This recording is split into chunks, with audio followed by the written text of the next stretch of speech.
Archetypes are living systems of ancient symbols that shape our inner world. When Jung said this, he emphasized that archetypes are not dead pictures of the past, not museum relics frozen in antiquity. They breathe. They move within us. Living means that an archetype can reveal itself in many ways, depending on the time, the culture, and the individual. In one woman, it awakens as gentle care. In another, as strength and determination. In a third, as inspiration for creativity. And ancient symbols are the memory carried by humanity itself. Long before writing existed, people carved images of mother goddesses, warrior women, priestesses, and maidens. These figures reappeared in myths, legends, and folktales all over the world. This was no coincidence. These symbols were not invented. They are the result of inner experience lived by countless generations again and again. Jung observed, symbols are universal.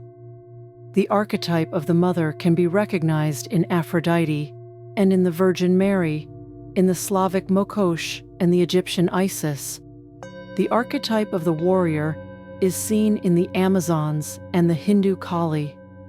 The archetype of the wise woman lives in the fairy tale grandmothers, the witches, the guides. The symbols are ancient, but their system is alive. It means they did not disappear with the old cultures.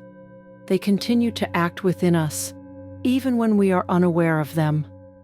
When a woman becomes a mother, the archetype of the mother awakens in her, even if she has never heard of Isis or Demeter. When she rises to defend her boundaries, the Amazon comes alive. When she seeks knowledge and turns to mystery, the priestess appears. Archetypes are a system. They are connected to one another like organs within a body. And if one archetype is distorted or suppressed, the whole system falls out of balance. Living systems do not tolerate stagnation. They demand movement, growth, and breath. Jung warned, if we ignore archetypes, they begin to act from the shadow. What we reject becomes our fate. But if we learn to recognize these symbols, we do more than understand them with the mind. We awaken their living energy. And then the ancient symbols become our personal guides, and the living system becomes our inner source of strength. Jung taught that archetypes are not just ideas or inventions. They are like ancient codes woven into the very fabric of the human psyche. Each archetype is more than an image. It is an energy that comes alive within us, shaping how we think, feel, and act. And female archetypes are that deep memory which connects us with millions of women before us. Jung said, an archetype is like an ancient riverbed through which the stream of life has flowed for centuries.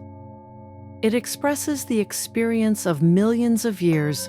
Jung used this image to explain that archetypes are not random ideas, but established pathways through which the human psyche flows. Imagine a river. It may dry up, but the riverbed remains. When the rain returns, the water flows along the same path again. So it is with archetypes. Even if we know nothing about them, they continue to exist within our unconscious. And the moment a situation arises that calls them forth, the energy of life begins to flow once more through those ancient channels. For example, a woman becomes a mother for the first time, and within her awakens the riverbed of the mother, filled with the experience of countless generations before her. A young girl takes her first steps toward independence, and the archetype of the maiden comes alive in her, lived millions of times in myths and stories before.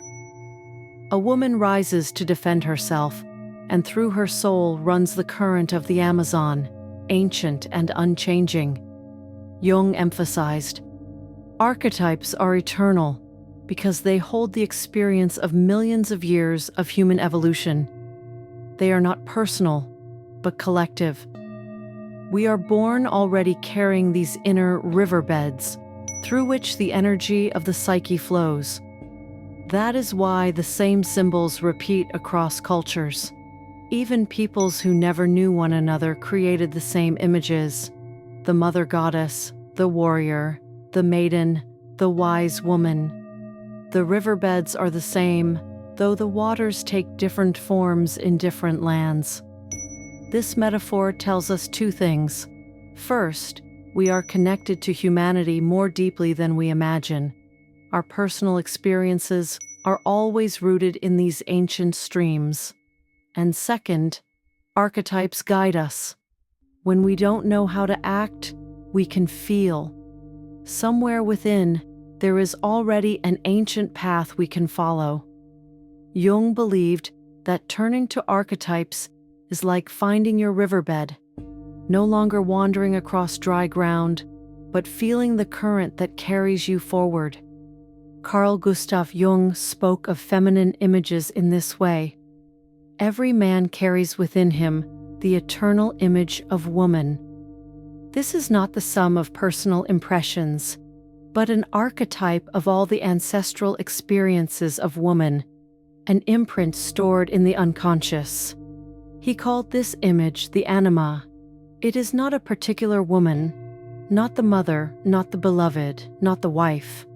It is the inner feminine archetype that lives in a man's unconscious. What does this mean? A man may meet many different women in his life, but inwardly he always relates them to this eternal image. He responds to femininity not only through real experience, but through the prism of what is already written in his soul. The anima is the collective memory of the feminine, formed from thousands of years of interaction between men and women. That is why, as Jung said, a man can recognize something familiar in a woman, even if he sees her for the first time. Examples: a man may fall in love instantly without knowing the person, because the archetype within him has awakened and merged with her image. He may idealize a woman, seeing her as muse or inspirer, not only because of who she is, but because the anima comes alive within his soul. Or the opposite, he may fear the feminine because his archetype is distorted, and the shadow of the anima frightens and destroys. Jung described 4 levels of the anima. 1. Eve, woman as mother and giver of life. 2. Helen, woman as beauty and passion. 3. Mary, woman as spiritual devotion and purity. 4. Sophia, woman as wisdom, the inner guide to the soul. The path of a man is the path of integrating these images. The more he recognizes them within himself, the more whole he becomes, and the more mature his relationships with women will be. For you, my dear viewers, this means the image of woman within a man shapes whom he chooses, how he builds relationships, and even how he relates to himself. It is not imposed from outside, but a living archetype that shapes his perception. By becoming conscious of it, a man can stop projecting illusions onto women and begin to see them as they truly are. We never meet only a person. We always meet the reflection of an inner archetype. But this principle works in reverse as well. Jung wrote, "A woman carries within herself the image of man, and it is just as eternal as the image of woman in man. This archetype is called the animus. It manifests as an inner voice, sometimes inspiring, 'You can do this,' sometimes oppressive, 'You are worth nothing.' The animus can be an ally or a tyrant. It depends on whether he is conscious or not. The animus also develops in stages. First, as the man of physical strength, hero, protector, symbol of power. Then as the man of action, creator and doer. Next, as the man of words, teacher, philosopher, bearer of thought. And finally, as the man of spirit, wise guide, leading to truth. If a woman does not recognize her animus, he becomes despotic, suppressing her intuition. But if she accepts him, he becomes her inner strength, her support, helping her act and walk through life with confidence. Just as a man learns to see his anima not as illusion, but as a path to the soul, so a woman learns to perceive the animus not as an inner tyrant, but as a wise ally. Examples: a woman who fears taking a step, but suddenly hears inside a clear voice, "Do it." That is her animus. A woman who feels drawn to knowledge, philosophy, to the search for truth, that too is the voice of her animus. Jung taught, just as a man must discover his anima as a guide, a woman must learn to meet her animus not as a critic, but as a wise companion. A woman carries within herself the image of man, and it is just as eternal as the image of woman in man.